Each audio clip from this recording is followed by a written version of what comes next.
الحمدللہ رب العالمین والصلاة والسلام علی سید الانبیاء والمرسلین اما بعد فاعوذ باللہ من الشیطان الرجیم بسم اللہ الرحمن الرحیم۔ السلام علیکم ناظرین، میں محمد عابد خان ہوں اور آپ یوٹیوب چینل دیکھ رہے ہیں۔ ناظرین، آج ہم آپ کے سامنے ایک انتہائی اہم ٹاپک لے کر آئے ہیں جس کا تعلق آپ کے ساتھ بھی ہے، ہمارے ساتھ بھی ہے، اور بہت زیادہ تعلق اس کا ہماری نوجوان نسل اور آنے والی فیوچر نسل کے ساتھ ہے۔ فیوچر جنریشن، کرنٹ جنریشن اور جدید نسل ہماری۔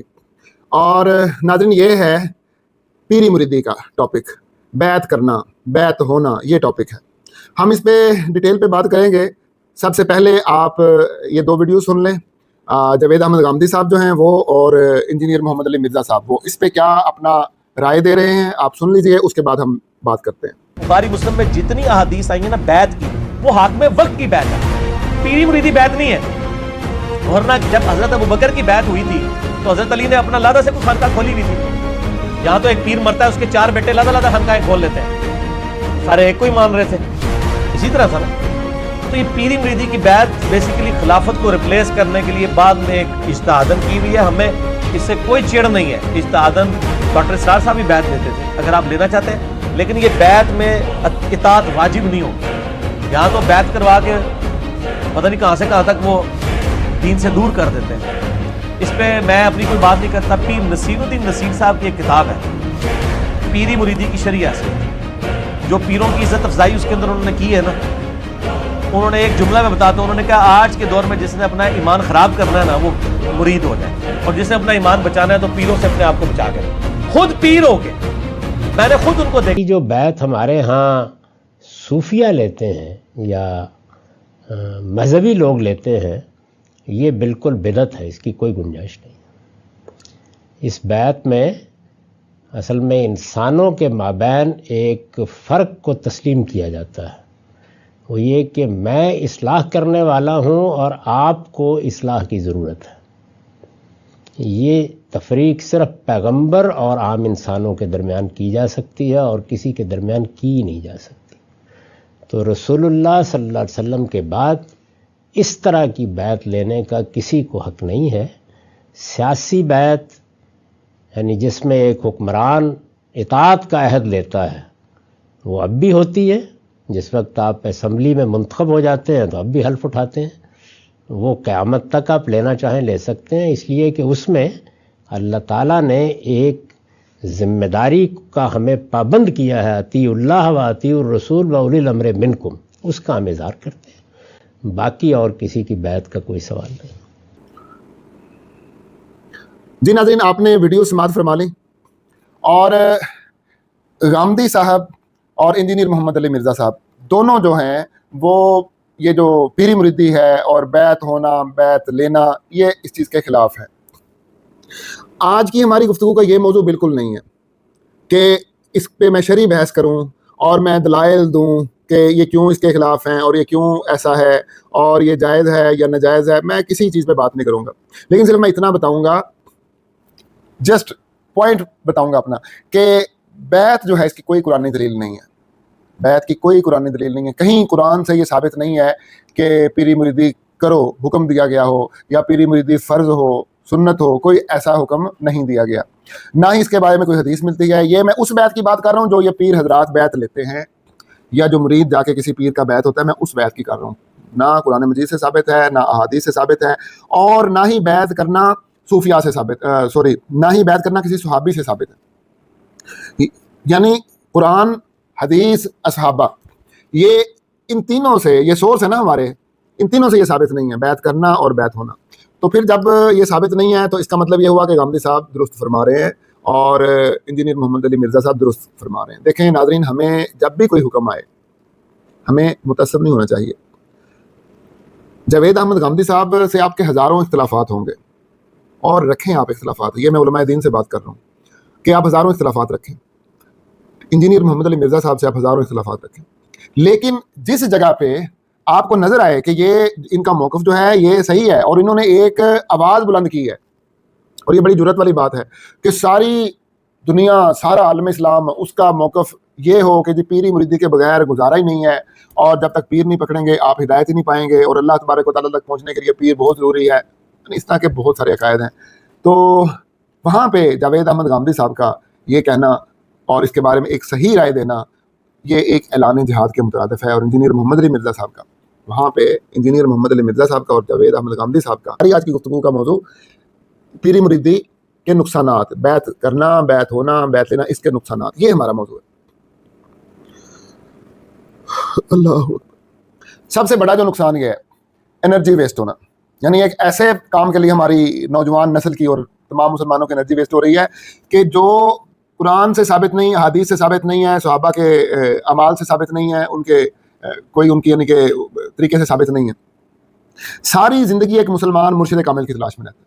یعنی جیسے ہی سینہ شعور کو پہنچتا ہے اسے بتایا جاتا ہے، سکھایا جاتا ہے کہ بیٹا اللہ تبارک و تعالیٰ تک پہنچنے کے لیے مرشد کامل کا ہونا بہت ضروری ہے، جنت میں داخلے کے لیے مرشد کامل کا ہونا بہت ضروری ہے. یہ مرشد ہی ہے جو بندے کو نجات دلواتا ہے، یہ مرشد ہی ہے جو بیڑا پار لنگواتا ہے، یہ مرشد ہی ہے جو قیامت والے دن جو ہے حضور صلی اللہ تعالیٰ علیہ وسلم کی شفاعت لے کر دے گا. یہ سارے عقائد جو ہیں اس کے دماغ میں ٹھونسے جاتے ہیں اور اس کو اس بات پہ پکا کیا جاتا ہے کہ اگر اس نے مرشد کا دامن نہ پکڑا تو وہ بندہ جو ہے وہ مطلب کہ اس کا نجات اس کی دنیا میں بھی ناممکن ہے اور آخرت میں بھی ناممکن ہے، اور جنت کا حصول بھی اس کے لیے ناممکن ہے.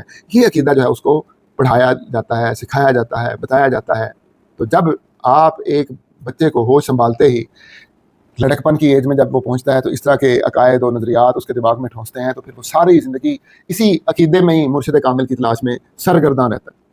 اور میں نے جن کے پیر نہیں ہیں ان کو بھی اور جن کے پیر ہیں ان کو بھی مرشد کامل کی تلاش میں دیکھا. یعنی جس کا پیر نہیں ہے وہ تو تلاش کر ہی رہا ہے، اور جس کے پاس جس کا ہے پیر وہ اس میں ہوتا ہے کہ مجھے کوئی اس سے اچھا مل جائے، مجھے کوئی اس سے اچھا مل جائے.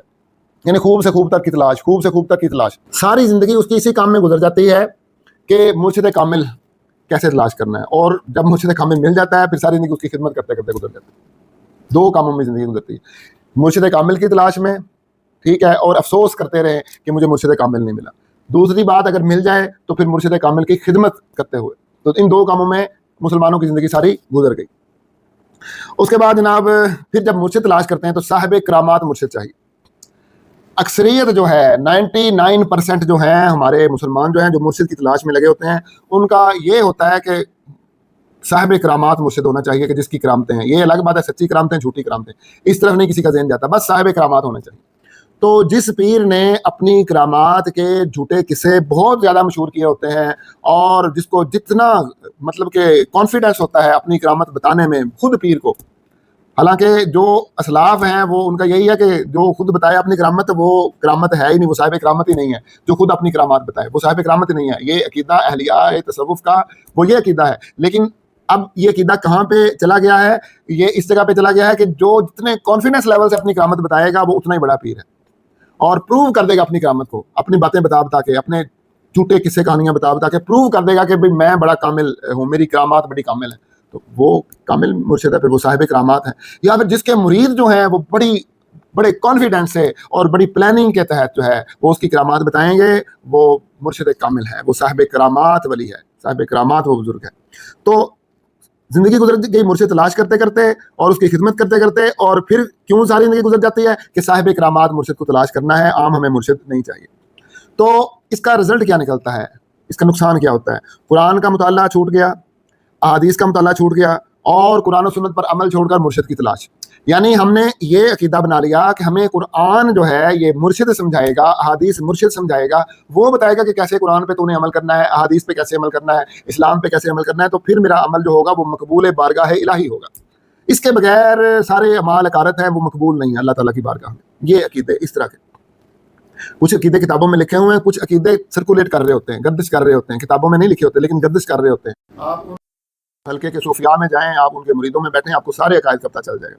میں تو مطلب کہ یہ ساری چیزیں فیس کر چکا ہوں اور میں یہ سارے معاملات دیکھ چکا ہوں، ان سارے حلقوں کو میں اٹینڈ کر چکا ہوں. مجھے تو ان کا زیادہ پتہ ہے کہ یہ لوگ کیا کہتے ہیں، کیا کرواتے ہیں، کیا ان کے نظریات ہوتے ہیں اور کس طریقے سے یہ نئے مریدوں کو قابو کرتے ہیں اور ڈھونڈ کے کیسے یہ لاتے ہیں. ہاں جی، بہت ہیں، اس پہ انشاءاللہ تعالیٰ پھر کبھی بات کریں گے. تو جناب وقت کا ضیاع سامنے آیا اور غلط سمت کا انتخاب. یعنی قرآن مجید میں اللہ تبارک و تعالیٰ نے جو ارشاد فرمایا تھا اہدنا الصراط المستقیم، کہ یا اللہ مجھے سیدھا راستہ دکھا. پھر صراط مستقیم اللہ تعالیٰ نے بتایا کہ صراط مستقیم یہ ہے الذین انعم اللہ علیہم،